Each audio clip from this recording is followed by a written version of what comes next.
Bonjour à vous, chers auditeurs, et bienvenue sur Conterrand. Ce soir, retournons ensemble au cœur des légendes amérindiennes. Un monde ancien où les esprits ne sont jamais bien loin. Où chaque forêt, chaque rivière, chaque souffle du vent peut porter une présence. Ici, le monde visible n'est qu'une partie de la réalité, car au-delà de ce que l'on voit, d'autres êtres veillent, observent et parfois interviennent. Certains sont guides, des gardiens silencieux, liés à la terre et aux hommes depuis des temps oubliés. D'autres, plus anciens ou plus capricieux, se jouent des voyageurs, punissent l'arrogance ou rappellent à chacun la place qu'il occupe dans le monde. Dans ces récits, rien n'est jamais laissé au hasard. Chaque rencontre, chaque épreuve est un échange, un équilibre fragile entre les hommes et les esprits. Un équilibre que l'on ne peut rompre sans en payer le prix. Installez-vous confortablement dans votre lit ou votre canapé et continuons notre exploration des légendes amérindiennes.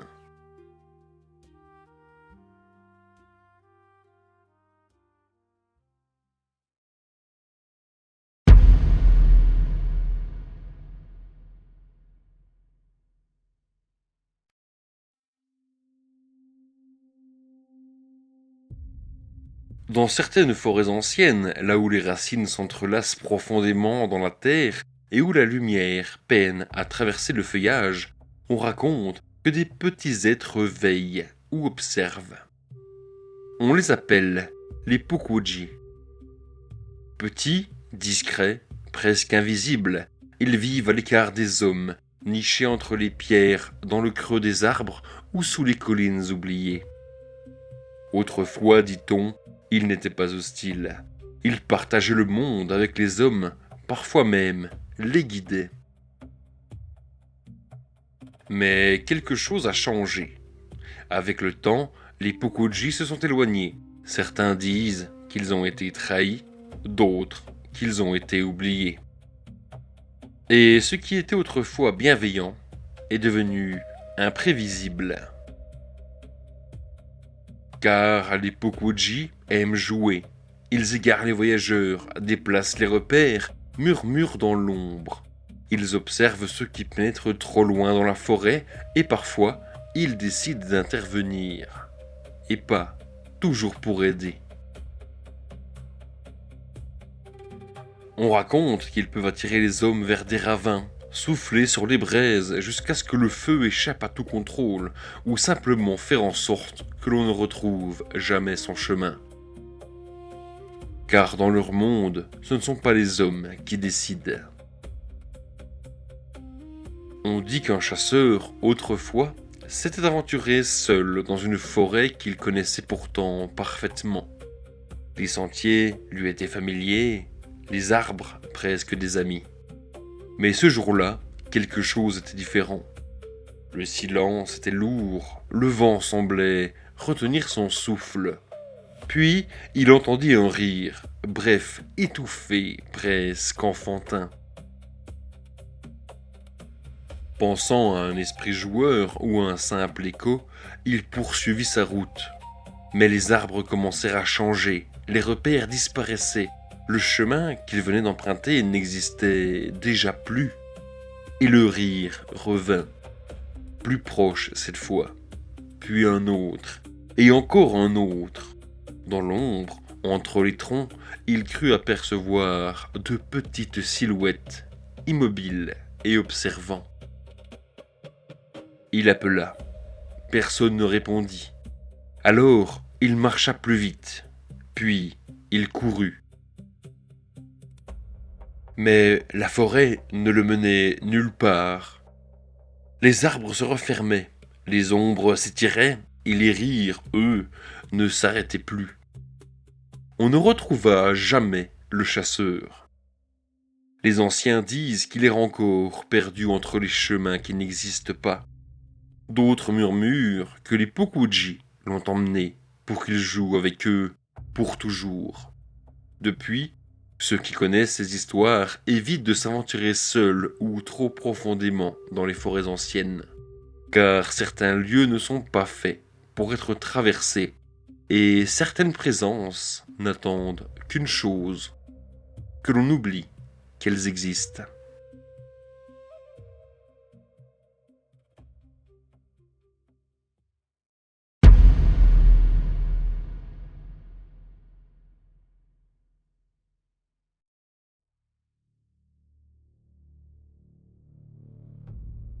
Dans les vastes plaines et les montagnes reculées, là où le vent balaie la terre sans rencontrer d'obstacles, les anciens des peuples des grandes plaines parlent d'une présence que l'on ne nomme qu'avec prudence.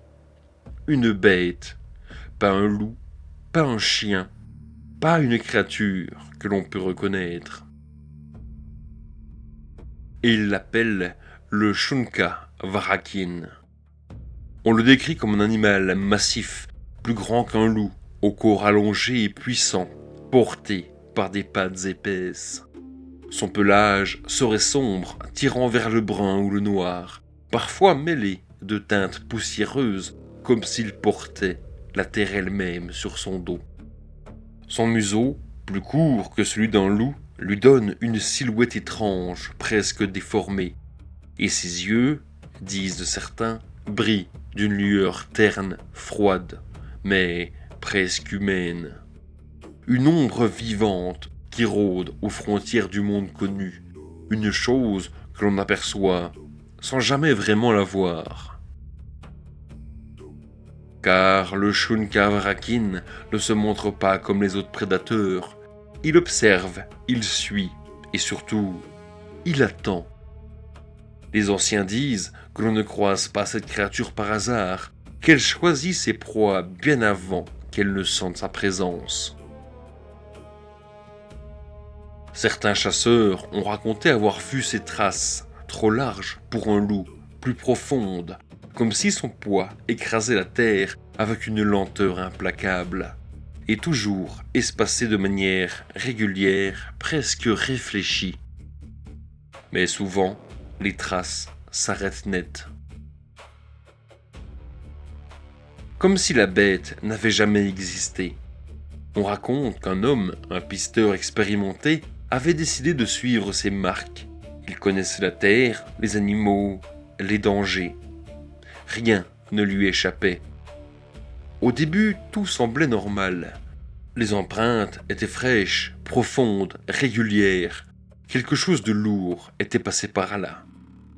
Il suivit la piste pendant des heures, peut-être même des jours. Puis, peu à peu, un silence s'installa. Plus d'oiseaux, plus de vent, seulement ses propres pas et cette sensation. Celle de ne plus être celui qui suit. Il s'arrêta, regarda autour de lui, mais rien. Pourtant, il savait. Alors, il reprit sa marche, plus lentement, plus attentif, et c'est là qu'il les vit. De nouvelles empreintes derrière lui, plus larges encore, bien plus profondes, et, à côté, une trace furtive, comme un corps qui se serait brièvement couché dans l'herbe, invisible, tapis, comme si la chose n'avait jamais cessé de le suivre. Les anciens nous enseignent que certaines présences ne chassent pas pour se nourrir. Elles chassent pour comprendre, pour tester, pour savoir jusqu'où un homme peut aller avant de céder à la peur. On ne retrouva jamais le pisteur, ni son corps, ni ses traces. Seulement, bien plus tard, d'autres empreintes, toujours les mêmes. Et, à côté, parfois, quelque chose qui ressemble à des pas humains.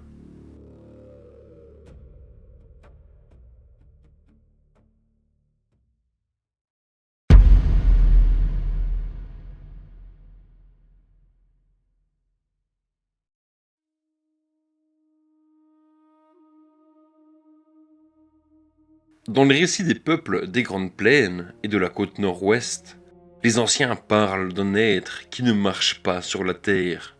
mais qui règne sur le ciel. Un esprit ancien, puissant, indomptable. Il l'appelle le Thunderbird, l'oiseau tonnerre. On le décrit comme un oiseau colossal, bien plus grand que n'importe quelle créature vivante. Ses ailes, immenses, pouvaient couvrir l'horizon à elles seules. Son plumage est sombre, profond, parfois traversé d'éclats lumineux, comme si des fragments d'orage étaient prisonniers dans ses plumes. Ses yeux brillent comme des éclairs, prêts à frapper, et lorsque son bec s'ouvre, le tonnerre lui répond. Car chaque battement de ses ailes fait naître le vent, chaque mouvement dans le ciel appelle la tempête. Les anciens disent que le Thunderbird ne se contente pas d'exister, il veille. Depuis les hauteurs, au-delà des nuages, il observe le monde des hommes, il voit leurs actes, il entend leurs paroles, et parfois, il juge. Car le Thunderbird n'est ni bon ni mauvais, il est un équilibre. Celui qui punit l'arrogance, celui qui protège ce qui doit être protégé. On raconte qu'un jour, dans une plaine ouverte, un homme défia le ciel. C'était un guerrier fier, respecté, mais dont l'orgueil avait grandi bien plus vite que sa sagesse. Il se moqua des signes, ignorant les anciens, et riait des esprits qu'il ne pouvait pas voir. Ce jour-là, alors que le vent se levait, il leva les yeux vers les nuages sombres et provoqua ce qu'il s'y cachait. Le silence tomba, puis un battement, lourd, profond, comme si le ciel lui-même respirait. Les nuages se déchirèrent, et dans leur ombre apparut une forme immense, des ailes vastes comme l'horizon, des plumes traversées d'éclairs, un regard incandescent fixé sur lui. Le Thunderbird. Le vent devient violent, la terre trembla, mais l'homme resta. Il ne recula pas, alors l'éclair frappa. Pas une simple lumière, mais une force brute tombée du ciel avec la précision d'un jugement. Lorsque la tempête cessa, il ne restait plus rien, seulement une terre noircie et le silence revenu. Les anciens nous rappellent que certaines forces ne demandent ni respect, ni croyance. Elles existent, et elles n'oublient jamais ceux qui pensent pouvoir les défier.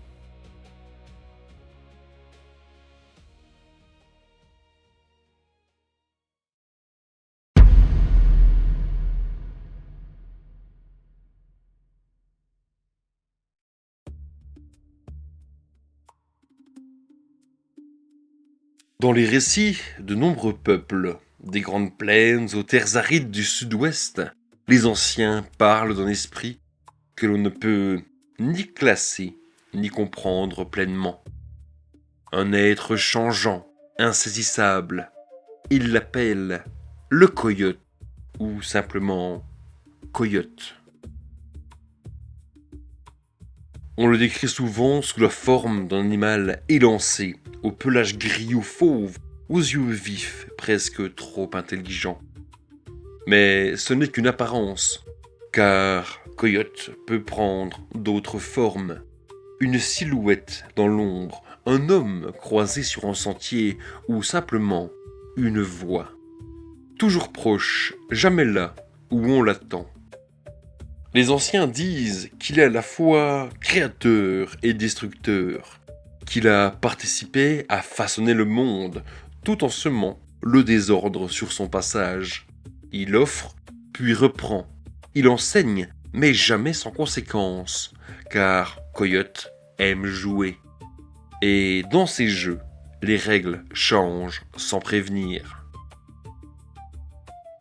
On raconte qu'un jeune homme, curieux et impatient, cherchait à comprendre les secrets du monde. Il voulait apprendre plus vite que les autres, voir plus loin, savoir davantage. Un soir, alors qu'il marchait seul, une silhouette l'interpella. Un homme assis près d'un feu, le regard brillant d'une lueur étrange. Il lui parla simplement, lui proposa de lui montrer ce qu'il cherchait, sans effort, sans attente. Le jeune homme accepta. Alors l'inconnu sourit, et tout changea. Le feu sembla danser différemment. Les ombres devinrent mouvantes, le monde lui-même semblait respirer autrement. Il voyait plus, comprenait plus, mais rapidement, quelque chose se déforma. Les sons devinrent confus, les formes incertaines, les visages impossibles à reconnaître, et le rire commença. Léger au début, puis plus présent. Un rire qui venait de partout. Le jeune homme voulut fuir, mais le chemin n'était plus le même. Le feu avait disparu et l'homme aussi. Ou peut-être pas.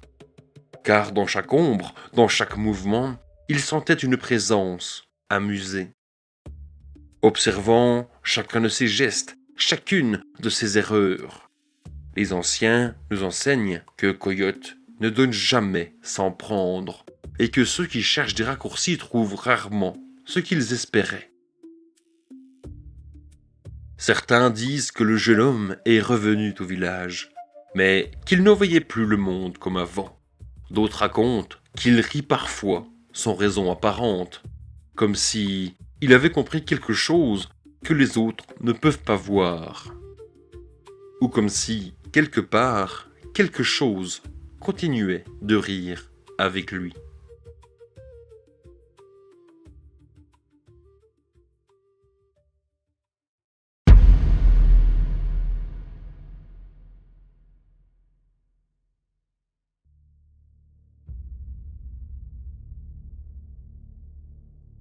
Le long du grand fleuve dans les récits des peuples de la région du Mississippi, les anciens parlent d'une créature qui, autrefois, régnait sur les hauteurs de pierre. Une présence ancienne, affamée. Ils l'appelaient le Piazza.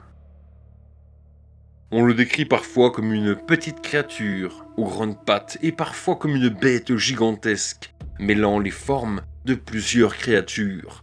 Un corps puissant, recouvert d'écailles, épaisses aux teintes sombres, parfois rougeâtres sous la lumière du soleil. Des ailes immenses, semblables à celles d'un oiseau capable de porter son poids au-dessus du fleuve, et une tête terrifiante, au croc long et recourbé, faite pour déchirer la chair sans effort. Certains parlent aussi de cornes dressées vers le ciel et d'yeux brûlants, fixant la vallée depuis les falaises. Car le Piazza ne se cachait pas, non, il dominait. Depuis les hauteurs, il observait les hommes qui s'installaient près de l'eau, et lorsque la faim venait, il descendait, rapide, silencieux malgré sa taille, et implacable. Les anciens disent que nul ne pouvait lui échapper, que sa seule ombre suffisait à figer le sang. Les villages vivaient dans la peur, chaque disparition rappelait que le ciel lui-même pouvait devenir une menace. Jusqu'au jour où un homme décida de ne plus fuir. Un chef, un guerrier, mais surtout quelqu'un prêt à se sacrifier. Il observa la créature, apprit ses mouvements et comprit son territoire. Puis il proposa un plan, attirer le Piazza, lui offrir une proie et frapper au moment où la bête serait le plus vulnérable.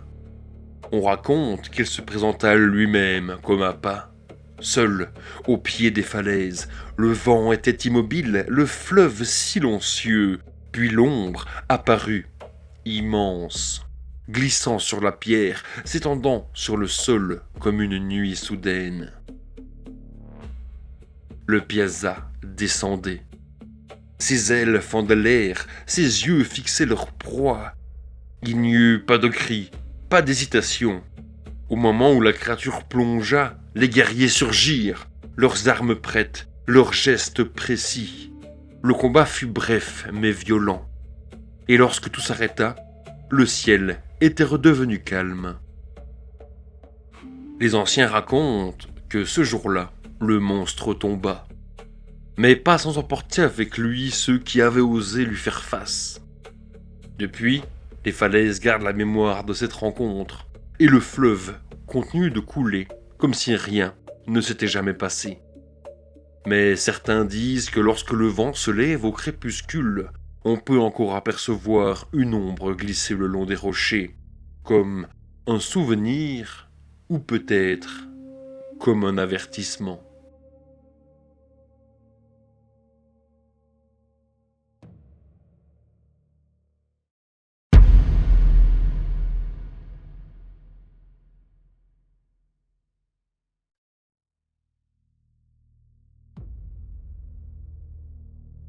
Dans les anciens récits des Cherokees, les sages parlent d'une créature qui ne peut être approchée sans prudence.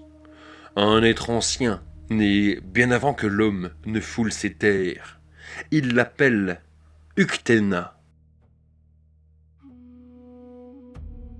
On le décrit comme un serpent gigantesque, long comme plusieurs rivières, au cou large comme un tronc, aux écailles étincelantes semblables à des gemmes. Certaines reflètent la lumière du soleil comme de l'or pur.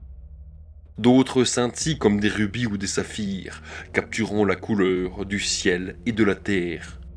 Sa tête est ornée de cornes brillantes que l'on dit capables de conférer un pouvoir immense à celui qui oserait les posséder. Ses yeux profonds et translucides révèlent une intelligence qui dépasse l'entendement humain. Et sa langue, fine et sinueuse, semble goûter la pensée de ceux qui s'en approchent. Les anciens disent qu'aucun homme ne doit s'aventurer à chercher l'Uktena, que ceux qui le font ne reviennent jamais ou ne reviennent jamais tels qu'ils étaient.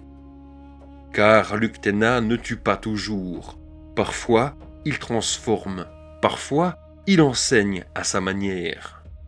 On raconte qu'un jeune chasseur, guidé par l'avidité et la curiosité, se mit à suivre des rumeurs.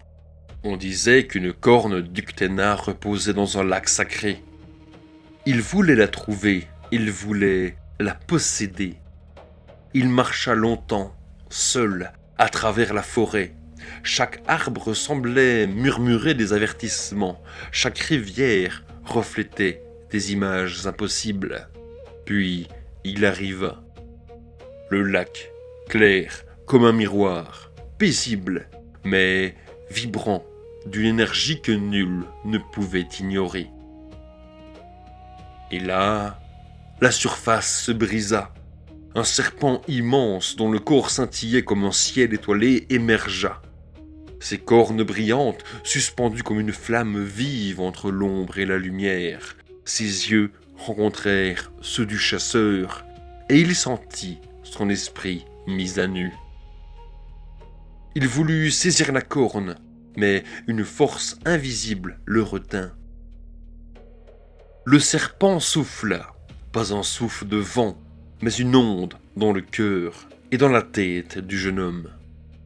Il vit tout ce qui pouvait arriver, tout ce qu'il risquait, tout ce qu'il deviendrait. Et dans un cri silencieux, l'Uktena disparut. Le lac redevint calme, le chasseur tomba à genoux, et lorsqu'il se releva, rien ne fut plus jamais pareil. Les sages nous enseignent que certaines connaissances sont interdites, que certains pouvoirs ne doivent pas être conquis, mais respectés, et que ce que l'on croit être un trésor peut se transformer en prison. Depuis ce jour, le lac est resté sacré, mais la légende de l'Uktena continue de rappeler certains chemins ne sont pas faits pour être empruntés.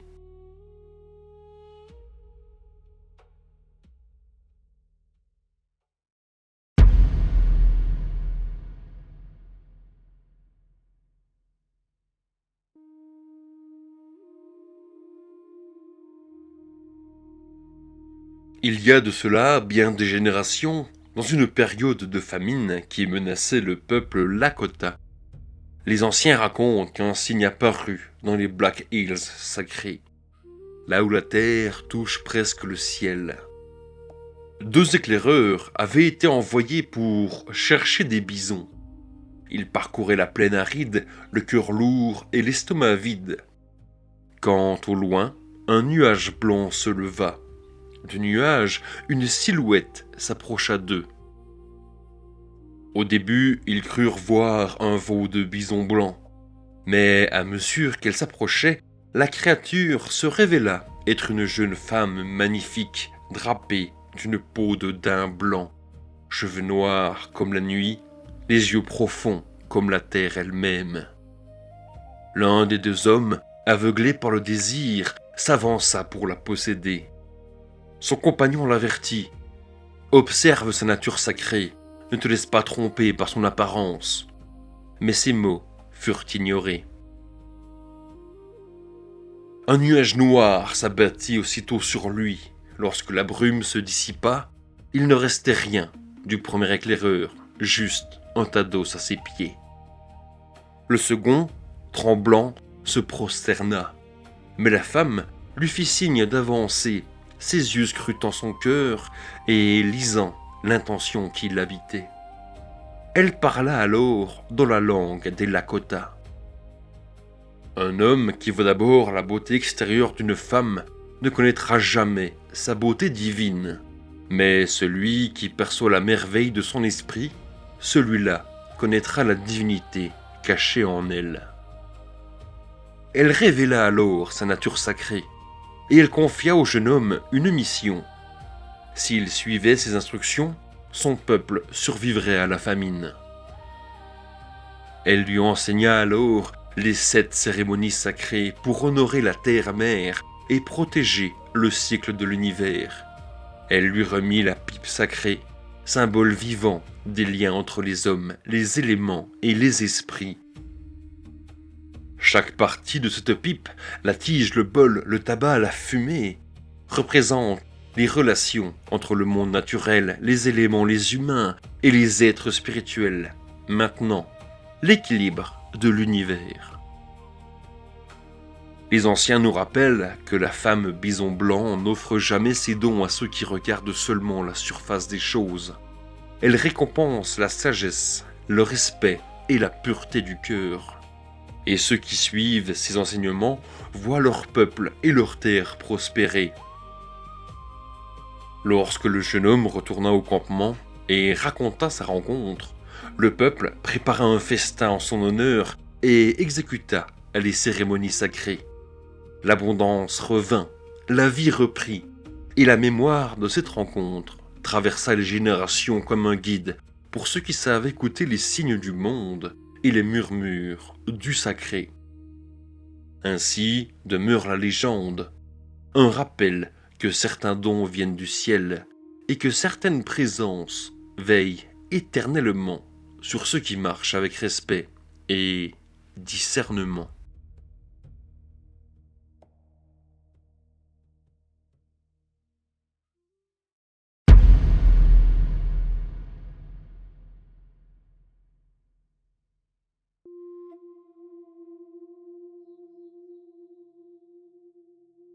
Dans les traditions des peuples du Nord-Ouest Pacifique, les anciens racontent l'histoire d'un être à la fois espiègle et sacré. Ils l'appellent corbeau. Non le corbeau comme un animal, mais simplement corbeau. On le décrit comme un oiseau au plumage noir, profond, brillant comme l'encre sous le soleil, aux yeux vifs et perçants, plein de malice et de connaissance, mais corbeau n'est jamais seulement un oiseau. Il peut apparaître sous forme humaine ou disparaître dans l'ombre d'un arbre pour réapparaître là où on ne l'attend pas. Les anciens disent qu'il est à la fois bienfaisant et maléfique. Sa malice, ses ruses et ses tromperies l'ont condamné à porter pour toujours le plumage noir, rappelant à tous que la sagesse et la puissance se mêlent parfois à la ruse et à l'erreur. Le corbeau est un maître du changement. Il joue, il trompe, il teste. Mais derrière chaque ruse se cache un enseignement. On raconte qu'un jour, un jeune pêcheur cherchant à surprendre les poissons dans un lac sacré vit Corbeau perché sur une branche basse. L'oiseau l'observait, ses yeux comme des éclats d'ombre dans la lumière. Le pêcheur, impatient, tenta de le chasser.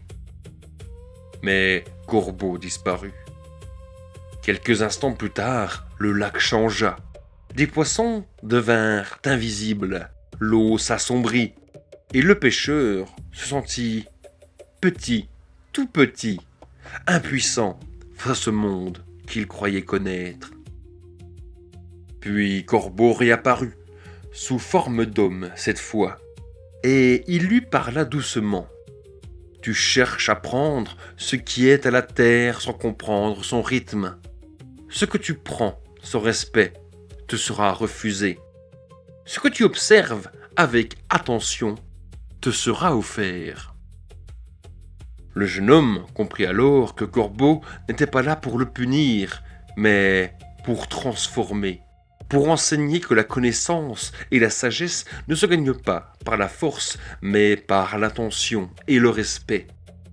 Les anciens nous rappellent que Corbeau, malgré sa ruse et sa malice, apporte autant de lumière que d'ombre, et que son plumage noir n'est que le signe visible d'une leçon bien ancienne.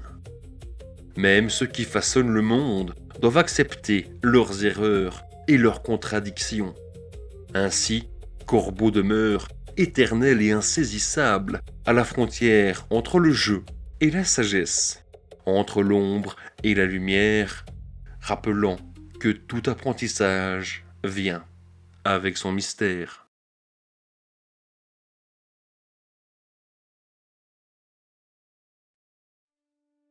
Voilà qui termine le second épisode des légendes amérindiennes. Merci de l'avoir regardé jusqu'au bout. Il y a beaucoup de termes que je n'ai même pas osé essayer de prononcer durant cet épisode, notamment les 7 cérémonies sacrées de la femme bison blanc ou le nom de la pipe sacrée. Je laisse les plus curieux ou les plus courageux tenter l'expérience dans les commentaires en regardant le commentaire épinglé. Si cet épisode vous a plu, n'oubliez pas le like, le commentaire et le partage pour soutenir mon travail et faire avancer la chaîne ensemble. Je vous en remercie d'avance. La prochaine fois, nos pas quitteront le monde physique pour celui des spectres et des esprits. Moi, je vous dis à bientôt pour de nouveaux contes errants.